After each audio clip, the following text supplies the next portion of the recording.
Sempozyumumuzun ilk konuşması Profesör Doktor Ludwig Paul'a aittir. Kendisini konuşmaya davet ediyorum.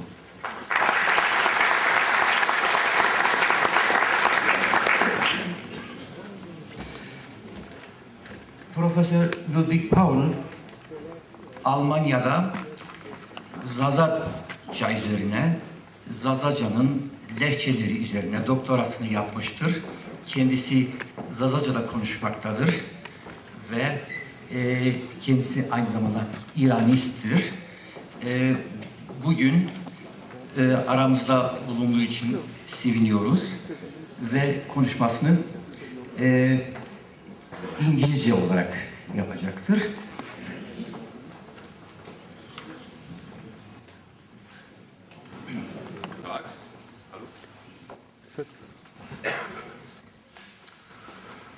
Sehr verehrte Damen und Herren, verehrter Rektor, verehrter Bürgermeister und Provinzgouverneur, sehr geehrte Damen und Herren, liebe Kollegen, liebe Studierende, es freut mich sehr, dass ich hier sein kann, um über das Sasaki einen Vortrag zu halten. Es Zaf Keifkenake Tiadara Itadara ke Shkena Sasaki Sero Kesebekra.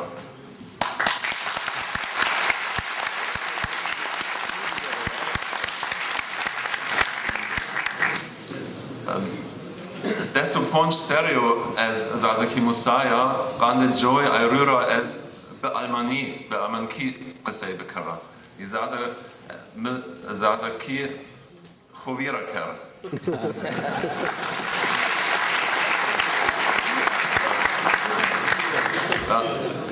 Professor Maune as Lehche Bingöl Hindik Zana.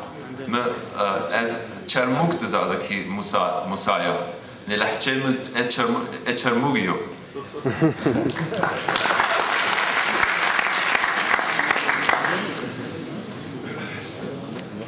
Jetzt gehe ich wieder zum Deutschen.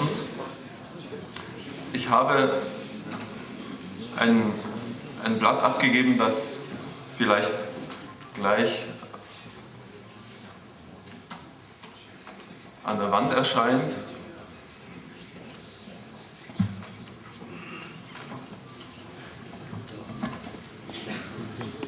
Die Bedeutung, die diese Stellung für soziale und kulturelle Faktoren beinhaltet.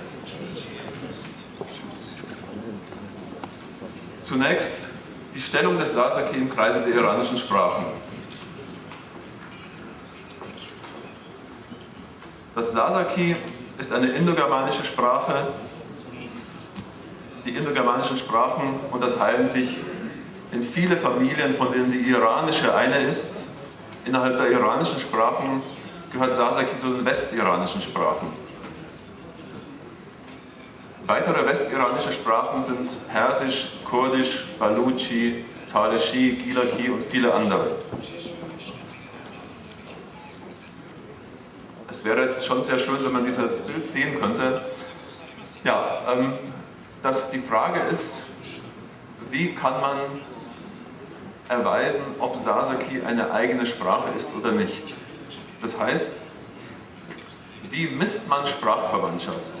Es ist klar, dass Sasaki mit Kurdisch und Persisch verwandt ist.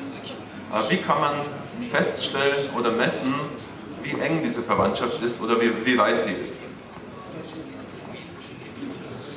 Es gibt viele Faktoren, die hier notwendig sind, um das sprachliche Verhältnis von zwei Sprachen zueinander zu messen.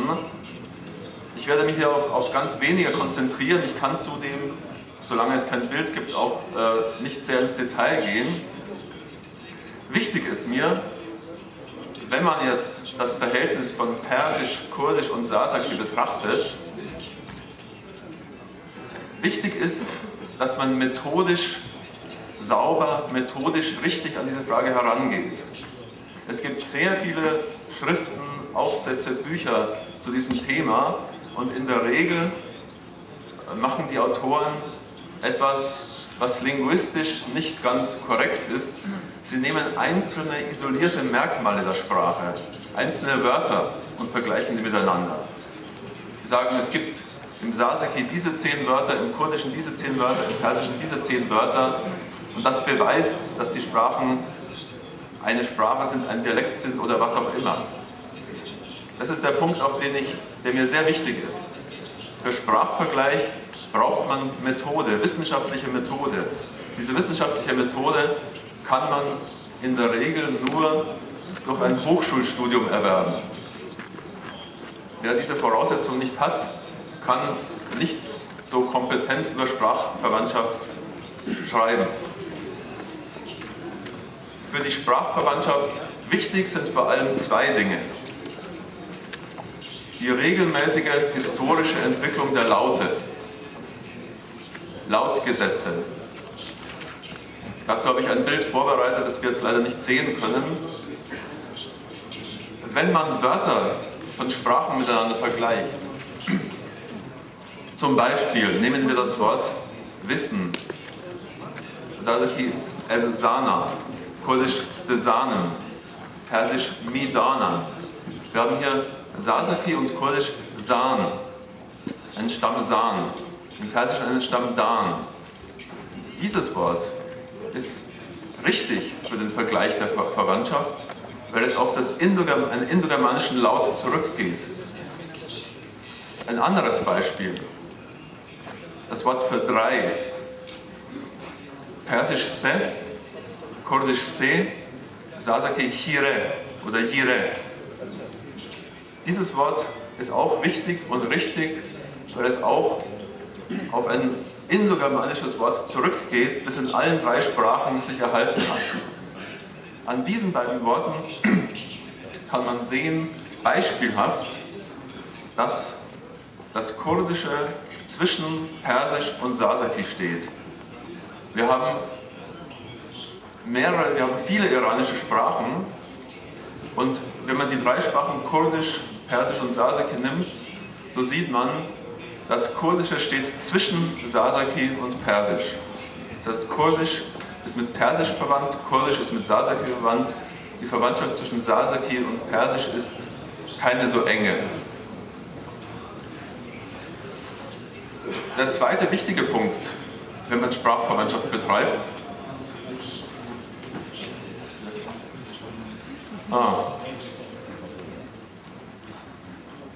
ich habe Hoffnung, dass es doch gleich klappt. Der zweite wichtige Punkt, wenn man Sprachen vergleicht, ist die Grammatik. Man muss grammatische Kategorien, die alt sind, miteinander vergleichen, die in der Sprache historisch verwurzelt sind. Und sehr wichtig ist, man muss unterscheiden bei Sprachvergleich zwischen historischen Gemeinsamkeiten, die Sprachen haben, und gemeinsamen Neuerungen, die die Sprachen haben. Man muss bei jeder Sache, die man vergleicht, fragen, geht sie auf die alte Zeit zurück? Ist sie in der alten Zeit den Sprachen gemeinsam? Oder hat sie sich in neuerer Zeit gebildet? Ist sie in neuerer Zeit gemeinsam? Diese Fragen kann man in der Regel nur entscheiden, wenn man nicht nur die heutigen iranischen Sprachen kennt, sondern auch die alten iranischen Sprachen, Mittelpersisch, Parthisch und Avestisch und Altpersisch. Das bedeutet, dass die richtige Methode, um Sprachen vergleichen zu können, eine sehr, sehr komplexe Sache ist, eine sehr komplizierte Sache. Und ich hoffe sehr, dass hier in Bingöl und anderswo in der Türkei die Möglichkeit geschaffen werden, um mit wissenschaftlicher Methode Sprachen vergleichen zu können. Persisch, Kurdisch und Sasaki.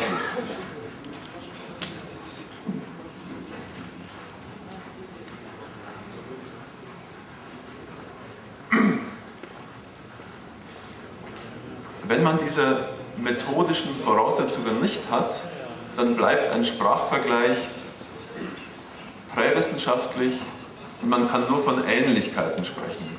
Von Ähnlichkeiten zwischen Sprachen zu sprechen, kann jeder, das ist einfach. Aber wenn man von Sprachverwandtschaft linguistisch sprechen muss, muss man die methodischen, wissenschaftlichen Voraussetzungen mitbringen.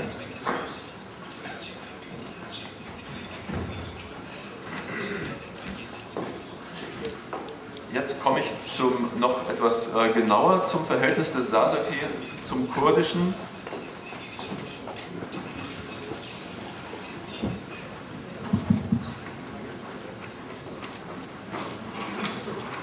Keine Präsentation. Das Scan ist schwieriger zu zeigen als eine Präsentation. Verhältnis des Sasaki zum Kurdischen. Sasaki, Kurdisch und Persisch und andere Sprachen wie Baluchi und Taleshi sind westiranische Sprachen und haben sich vor langer, langer Zeit von einer gemeinsamen Ursprache entwickelt. Wann das war, kann man nicht genau sagen. Man kann sagen, ungefähr vor 3500, vor 4000 Jahren war das. Vor 3.000 bis 4.000 Jahren haben sich diese westiranischen Sprachen voneinander getrennt.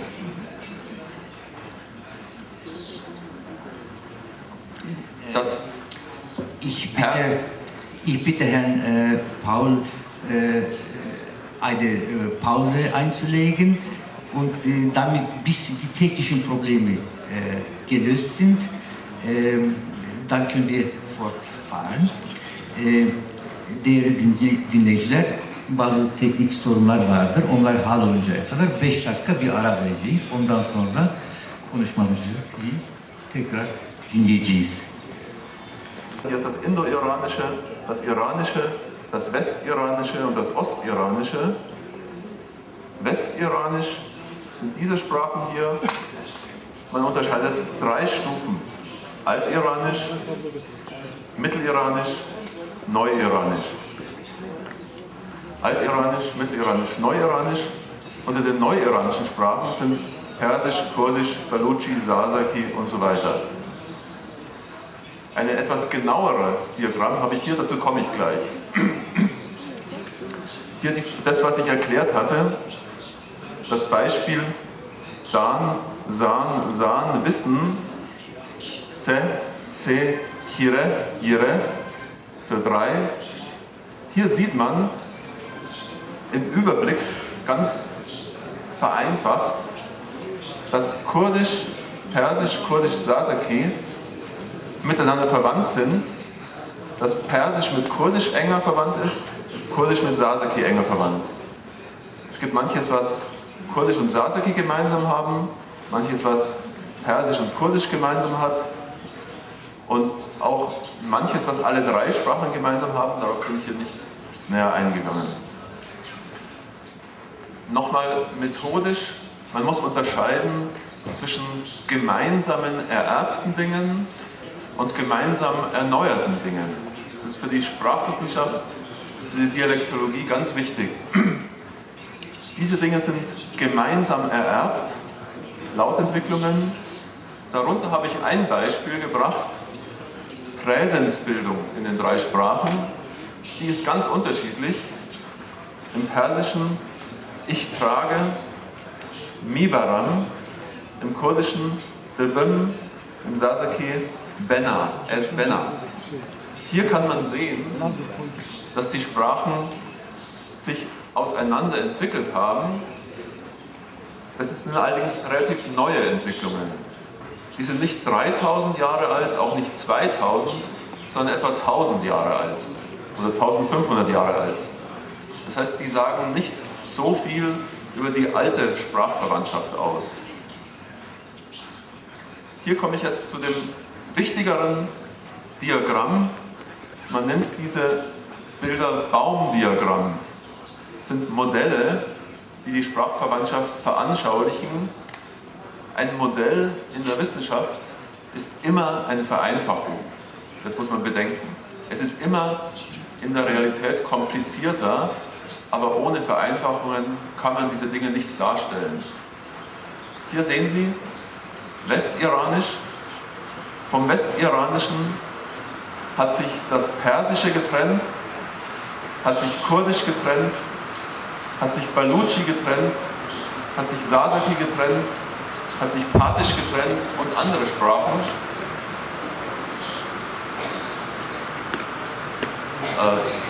Varan Vareno.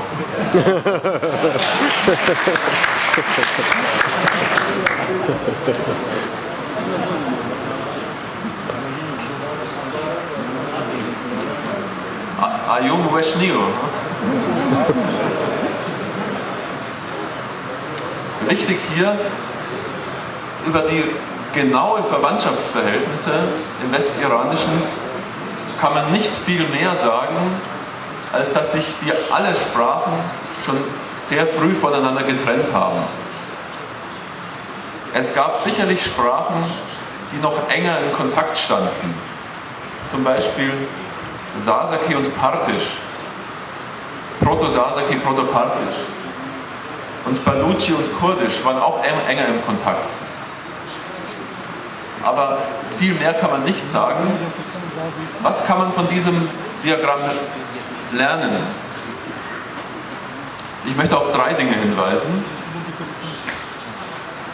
Das Kurdische und das Sasaki haben sich wahrscheinlich schon vor relativ langer Zeit getrennt. Und dann habe ich hier Proto-Kurdisch, Proto-Partisch, Proto-Sasaki. Das kann man vor etwa 1000 Jahren ansetzen. Dann sehen Sie jetzt hier Proto-Sasaki, Sasaki-Dialekte. Diese Sasaki-Dialekte sind wieder näher am Kurmanji. Das heißt, in älterer Zeit haben sich die Sprachen getrennt. In neuerer Zeit, in den letzten 1000 Jahren, ist Sasaki wieder näher ans Kurdische herangetreten, weil die Sprachen geografisch in engem Kontakt stehen.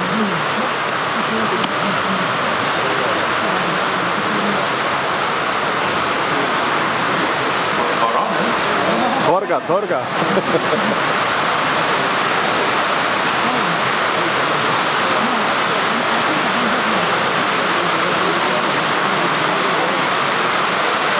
Say Almanyayo.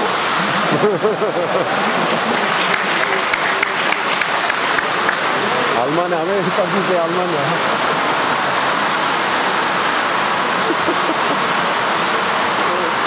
Also, man muss hier unterscheiden zwischen der neueren Zeit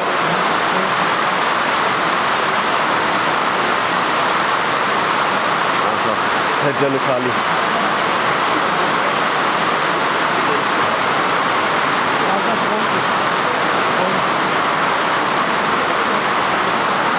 Also heutzutage ist das Sasaki dem Kurmanji relativ ähnlich.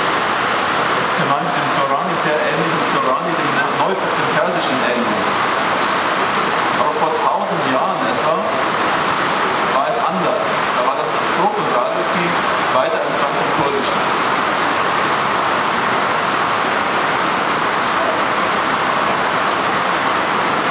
Was man hier noch sehen kann, das Westiranische, das Altpersische, ist mit Abstand die älteste westiranische Sprache. Wir haben leider weder vom Kurdischen, noch vom Baluchi, noch vom Sasaki alte Texte. Es gibt keine Texte vor dem 16. Jahrhundert. Deshalb kann man über die Verwandtschaft nicht sehr viel sagen.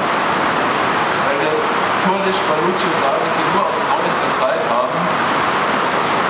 Der Rektor sagte, Sasaki, der älteste Text ist der von Ahmed Farsi. Kurdisch ist etwas älter, im 17. Jahrhundert, aber die Sprachen sind leider nur in neuester Zeit belegt.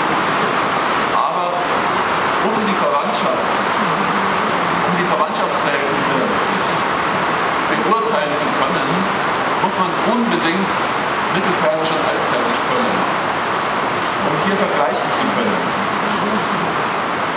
Um hier Vergleiche anstellen zu können, muss man diese beiden Sprachen können, sonst geht das nicht.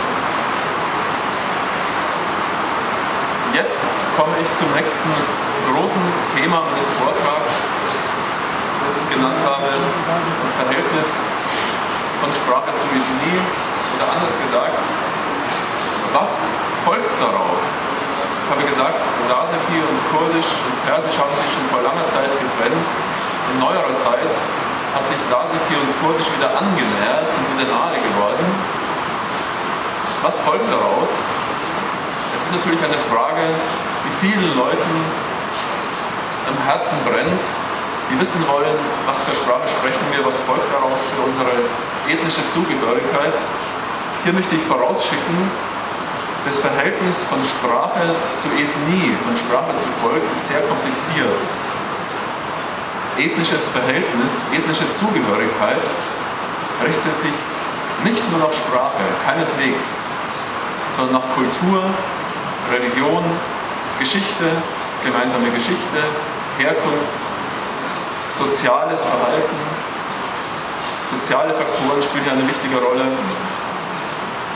Und hier ist jetzt wichtig zu sehen, dass Kurden und Sasas, obwohl die Sprachen separat sind, doch sehr viele Gemeinsamkeiten haben. Viele Sasas können Kurdisch. Es ist auch eine Realität, dass Sasaki in vielen Gebieten, wo es gesprochen wird, zusammen mit Kurdisch gesprochen wird. Es gibt eine enge Verbindung. Bingöl und Palu sind die größten Gebiete, wo Sasas mehr oder weniger allein sind, wo Kurmanji nicht oder wenig gesprochen wird. In vielen anderen Regionen, wie Hani oder Çermik oder Siverek, leben Sasas und Kurden gemeinsam. Auch in Tunceli in gewissem Maße gibt es Kurmanji-Sprecher. Das bedeutet, auch wenn Sasaki eine Sprache ist, rein linguistisch, so muss man doch die Frage, ob jetzt inwiefern Sasas Kurden sind oder nicht, davon trennen. Es ist unabhängig davon. Die Ethnologie sagt hier, wichtig ist auch die Selbstzuweisung. Was ist Selbstzuweisung? Das, was man selbst von sich glaubt. Jeder Mensch hat das Recht zu sagen, ich bin Deutscher, ich bin Türke, ich bin Kurde, ich bin Sasa. Jeder hat das Recht, das zu sagen. Das ist ein Menschenrecht. Das heißt, man soll nicht diese enge Verbindung zwischen Sprache und Volkszugehörigkeit aufrechterhalten. Die Türkei ist ja, wie wir alle wissen, ein Land mit vielen Völkern, mit vielen Sprachen, mit vielen Kulturen. Und ganz wichtig, es ist ein Reichtum. Es soll nicht als negativ betrachtet werden. Gerade heutzutage in einer Gesellschaft, in einem Land wie die Türkei, das sehr dynamisch ist, das sich auch schrittweise immer mehr an Europa annähert, ist es sehr wichtig, dass diese nationalistische Verbindung zwischen Sprache und Volk aufgebrochen wird, aufgeweicht wird. Gut, jetzt möchte ich einen Schritt machen innerhalb dieses Themas, was folgt daraus, und fragen, was können wir jetzt damit anfangen? Diese ganzen Dinge über Sprachverwandtschaft sind sehr abstrakt. Viele Menschen können das gar nicht so richtig nachvollziehen, weil sie keine linguistische Ausbildung genossen haben. Ich frage, was folgt konkret daraus? Was können wir tun? Was ist unser Interesse? Was ist das Interesse der Türkei, der Türken, der Kurden, der Sasas in Bezug auf das Sasaki? Und hier komme ich jetzt zurück, was der Rektor in sehr schöner Weise gesagt hat, auf das Thema des kulturellen Reichtums. Ein türkisches Sprichwort sagt, Bir lisan, bir insan. Jede Sprache ist ein Mensch. Es ist meiner Ansicht nach im Interesse aller Beteiligten, der Sasas, der Kurden, der Türken, der Türkei als Land, als Staat, dass Sasaki und übrigens auch Kurdisch natürlich bewahrt werden, dass der sprachliche Reichtum bewahrt wird, dass diese Sprachen entwickelt werden, gepflegt werden, dass diese Sprache auch in ihrer Vielfalt bewahrt werden. Vielfalt, Unterschiede sind Reichtum. Ich gebe Ihnen ein Beispiel. Im Sasaki gibt es viele Dialekte, Sie alle wissen, Dialekt von Bingöl, Palo, Dialekt von Çermik, Dialekt von Tunceli. Zum Beispiel das Wort für Kind, Çocuk. Hier sagt man, in Çermik sagt man Böcek, hier Böcek im Este. In Tunceli sagt man Doman, hier Doman im Este. Hier sagt man vielleicht Tut im Este oder Leir. Hier Leir im Este. Das ist Reichtum, Zenginlik.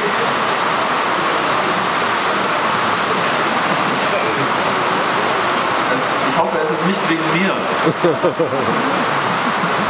Ja. Also man kann sagen, dieser Reichtum, kultureller Reichtum soll bewahrt werden, denn Sie wissen alle, und die UNO hat festgestellt, Sasaki ist eine bedrohte Sprache.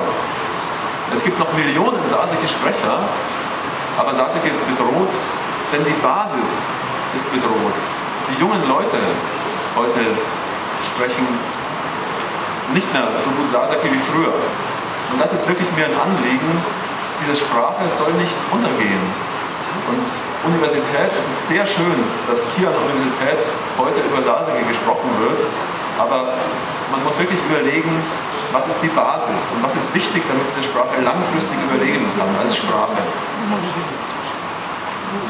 Ja, und ich glaube, also um diese Sprache zu bewahren, übrigens ist auch Kurdisch bedroht. Kurmanji ist auch eine bedrohte Sprache, obwohl es viele Millionen Sprecher gibt.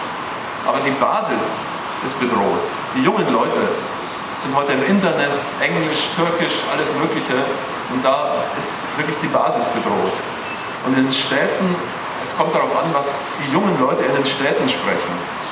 Man findet für jede Sprache alte Leute in den Dörfern, die die Sprache gut sprechen. Aber diese Leute sind für die Weitergabe der Sprache nicht mehr wichtig, sondern die jungen Leute sind wichtig. Damit Sasaki wie auch Kurdisch und wie überhaupt alle Sprachen der Welt, die bedroht sind, weitergegeben werden können, sind zwei Dinge wichtig. Erstens Freiheit und zweitens Respekt. Freiheit bedeutet, jeder muss seine eigene Sprache, seinen eigenen Dialekt sprechen dürfen. Egal ob Sasaki-Dialekt, welcher Dialekt, egal ob Kurdisch oder nicht. Diese Freiheit ist das Wichtigste. Respekt bedeutet, die anderen jeder muss den anderen respektieren. Wenn er sagt, ich will meinen Dialekt sprechen, dann darf er seinen Dialekt sprechen. Er darf ihn auch schreiben. Dieses Recht darf nicht eingeschränkt werden. Man kann natürlich versuchen, Standardsprachen zu schaffen. Da komme ich gleich noch darauf zurück. Das ist auch wichtig, aber diese Standardsprache muss ein Gewinn sein. Sie darf keine Einschränkung sein. Sie muss etwas Zusätzliches sein. Und die Leute sagen, ja, wir wollen auch diese Standardsprache, um eine Schriftsprache zu haben, aber die Standardsprache darf nicht die Freiheit einschränken. Das wäre für mich, meiner Ansicht nach, für alle das Beste. Jetzt komme ich zu einem letzten Punkt, was ich gerade schon sagte, Standardisierung. Die Standardisierung von Sprachen, sowohl von Sasaki als auch von Kurdisch, als auch von vielen anderen Sprachen, ist also eine sehr schwierige und komplizierte Sache und kann sehr, sehr lange dauern. Und braucht normalerweise viel politische Unterstützung. Wenn Sie in der Geschichte sehen, die Standardisierung des Deutschen etwa, im Spätmittelalter, in der frühen Neuzeit, hat viele Jahrhunderte gedauert. Standardisierung kann man nicht von heute auf morgen schaffen, man kann es nicht erzwingen. Man muss die Dialekte leben lassen und es kann sich dann etwas entwickeln, man kann es fördern, politisch, kulturell, finanziell, aber man kann es nicht erzwingen. Und es ist meiner Ansicht nach nur möglich, wenn man die Verschiedenheiten nicht als Gefahr betrachtet, sondern als Reichtum. Und in dem Sinne komme ich jetzt schon zu meinem Ende. Ich hoffe sehr, dass die Sasas es schaffen, ihre Sprache zu pflegen, weiterzuentwickeln, zu bewahren. Und ich hoffe sehr, dass das nicht gegen andere Völker passiert, auch nicht gegen Kurden. Und ich hoffe sehr, dass die Kurden auch die Sasas respektieren. Ich glaube, dass Sasas und Kurden und auch Türken, dass hier in diesem Land alle zusammen sich bemühen müssen und diese Sprachen als Reichtum betrachten müssen und sagen müssen, wir wollen jetzt gemeinsam hier diesen kulturellen, sprachlichen Reichtum bewahren. Ich glaube, dass es nur gemeinsam geht. Wenn es nicht gemeinsam geht, dann werden alle zusammen untergehen. Vielen Dank.